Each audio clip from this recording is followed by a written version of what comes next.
नमस्कार दोस्तों, हमारे चमत्कारी अनुभव चैनल पर आपका बहुत बहुत स्वागत है। दोस्तों, सबसे पहले आप हमारे चैनल को सब्सक्राइब करें और बेल आइकन पर क्लिक करें, जिससे आपको हमारी हेलो दोस्तों, आप सब कैसे हैं। आशा करती हूँ कि आप सभी अच्छे होंगे। दोस्तों, कल है कामिका एकादशी, तो मैं आज आपको बताऊंगी उसकी पौराणिक व्रत कथा और इसके सुनने, पढ़ने और मात्र से कितने यज्ञ के बराबर आपको फल मिलता है।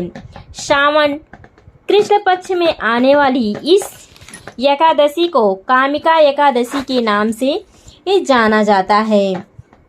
कुंती पुत्र धर्मराज युधिष्ठिर ने जब कृष्ण भगवान से कहा कि हे भगवान, आषाढ़ शुक्ल देवशयनी एकादशी तथा चतुर्मास महात्म्य में मैंने भली प्रकार से सुना है, अब आप कृपा करके श्रावण मास की एकादशी के बारे में बता दीजिए।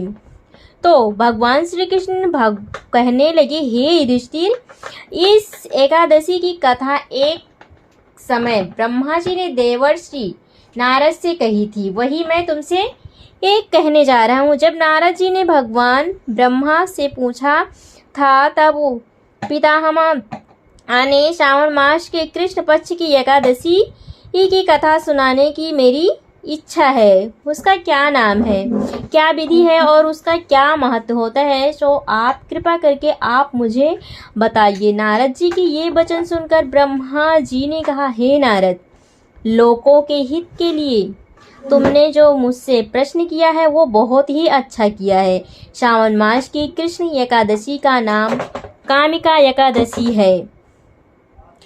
उसके सुनने मात्र से वाजपेय यज्ञ का फल मिलता है, यानी कई यज्ञों के बराबर फल मिलता है। इस दिन शंख चक्र गदाधारी विष्णु भगवान का पूजन होता है, जिनके नाम श्रीधर, हरिविष्णु, माधव, मधुसूदन, और उनकी पूजा करने से जो फल मिलता है वो तुम सुन लो। जो फल मांगा काशी, नैमिषारण्य और पुष्कर स्नान से मिलता है, वह विष्णु भगवान के पूजन से भी मिलता है। जो फल सूर्य व चंद्र ग्रहण पर कुरुक्षेत्र और काशी में स्नान करने से, समुद्र वन सहित पृथ्वी दान करने से, सिंह राशि के बृहस्पति में, गोदावरी और गंडकी नदी में स्नान से भी प्राप्त नहीं होता है, वह भगवान विष्णु की पूजा करने से मात्र मिलता है। जो मनुष्य श्रावण में भगवान का पूजन करते हैं, उनके देवता, गंधर्व और सूर्य आदि सब पूजित हो जाते हैं। अतः पापों से डरने वाले मनुष्य को कामिका एकादशी का व्रत और विष्णु भगवान का पूजन अश्वमेव जरूर करना चाहिए। पाप रूपी कीचड़ में फंसे हुए और संसार रूपी समुद्र में डूबे हुए मनुष्य के लिए इस एकादशी का व्रत और भगवान विष्णु का पूजा अत्यंत आवश्यक होता है। इससे बढ़कर पापों के नाश का कोई उपाय नहीं है, जितना इस एकादशी का मान है। हे नारद, स्वयं भगवान ने यही कहा कि कामिका व्रत से जीव को यौन को प्राप्त नहीं होता है। जो मनुष्य इस एकादशी के दिन भक्ति पूर्वक तुलसी दल भगवान विष्णु को अर्पण करते हैं, इस संसार के समस्त पापों से दूर रहते हैं।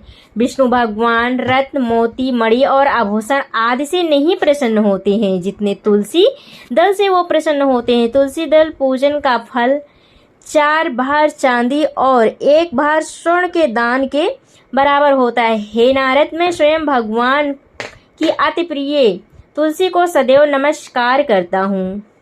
तुलसी के पौधे को सींचने से मनुष्य की सब यातनाएं नष्ट हो जाती हैं। दर्शन मात्र से पाप नष्ट हो जाते हैं और स्पर्श यानी कि छूने से मनुष्य पवित्र हो जाता है। और एक कथा के अनुसार प्राचीन काल में किसी गांव में एक ठाकुर जी रहते थे। क्रोधी ठाकुर का एक ब्राह्मण से झगड़ा हो गया और वो क्रोध में आकर ठाकुर से ब्राह्मण का खून हो जाता है, यानी कि उसकी हत्या हो जाती है। अपने अपराध की क्षमा याचना लेकर वो ब्राह्मण की क्रिया करने चाहिए, परंतु पंडितों ने उसे क्रिया में शामिल होने से मना कर दिया और वह ब्रह्म हत्या का दोषी बन गया। परिणाम स्वरूप ब्राह्मणों ने भोजन करने से इनकार कर दिया। तब एक मुनि से निवेदन किया कि हे भगवान, मेरा पाप कैसे दूर हो सकता है।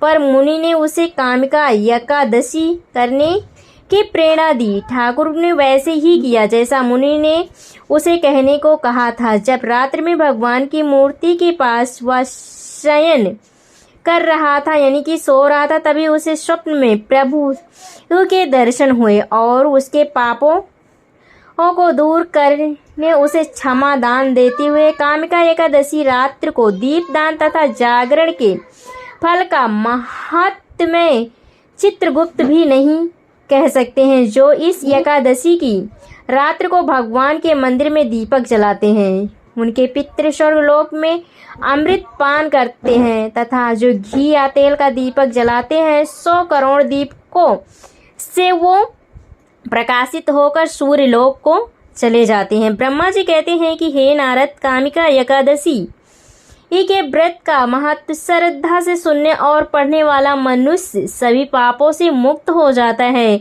और मुक्त होकर विष्णु लोक को वो चला जाता है। ब्रह्म हत्या तथा भ्रूण हत्या आदि पापों को नष्ट करने वाली इस कामिका एकादशी व्रत को यत्न के साथ मनुष्यों को करना चाहिए।